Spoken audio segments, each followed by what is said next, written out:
All right, so I'm gonna try to give you guys a quick run through of how I figured out the math between the deck and the landing.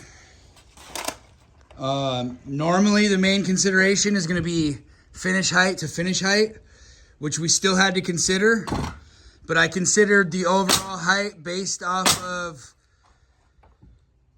finish height, and I didn't really consider that here until after I did the math for the distance here, because the prints give me a set in stone how wide this is, and then how wide this was supposed to be, which it was supposed to be 4 feet. And then I calculated how many treads it would be this way, left in between, and I was like real close to 60 inches.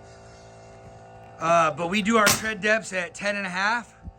So then what I did was I measured 10.5 from the face here times 6 to give me a perfect amount of stairs, which gave us 66.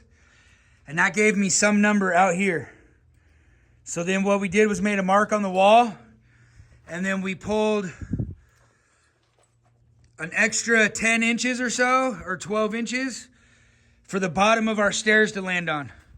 So then that gave us 4 foot, 10 inches.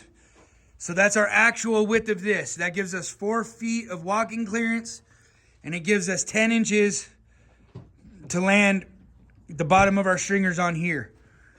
Then we took our 6 steps and we gave this top set of stairs the perfect height, 7.25. So that we ended up with, I think it was 4 foot, 2 3/4 from finish height to finish height. And that gave us a perfect amount of stairs. 7.25, perfect reveal. And then here we have some fudgeability. So I wasn't as concerned with the height here because we can cut these bottom stairs to fit. If they need to be like 6 7/8, or they need to be 7 5/8. And then if there's a little bit of difference even in that, then I can cheat the concrete pad. Because I have, you know, up to 4 inches basically from ground level, because they could set the pad on the ground. Or if I need the bottom of the stairs to be a little bit lower, then we can bury that 4 inches a little bit, right? So we could have the concrete pad sticking up 2 inches. It's easier for us to fudge the last run of stairs than it is from landing to landing, right? So hopefully that's giving you some help of how to figure out from landing to landing.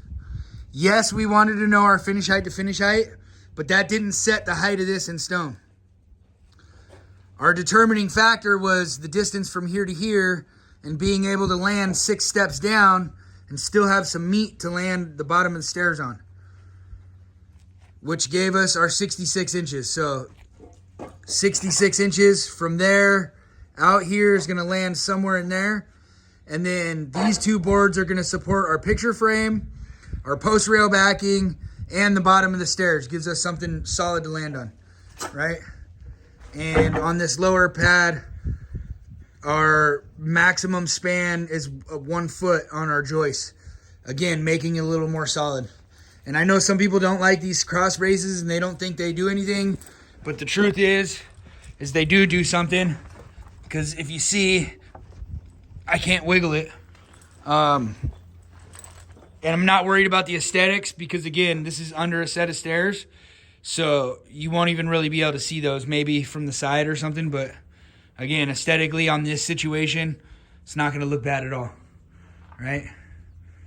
And over here, I wasn't sure how tall the back of the stairs were going to be.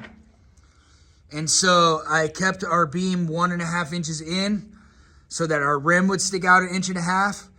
That way, if the bottom of the back of our stairs was going to stick down a little bit, we can actually just run like a chunk of 2x12, screw it right to the beam, and that'll give us a little drop down to catch the back of the stairs if we need it, right? So that's our theory behind that. Anyways, this is where we're at so far. And again, hopefully the math of this situation made sense. trying to help you guys out a little bit in problem solving, right? So thanks for watching.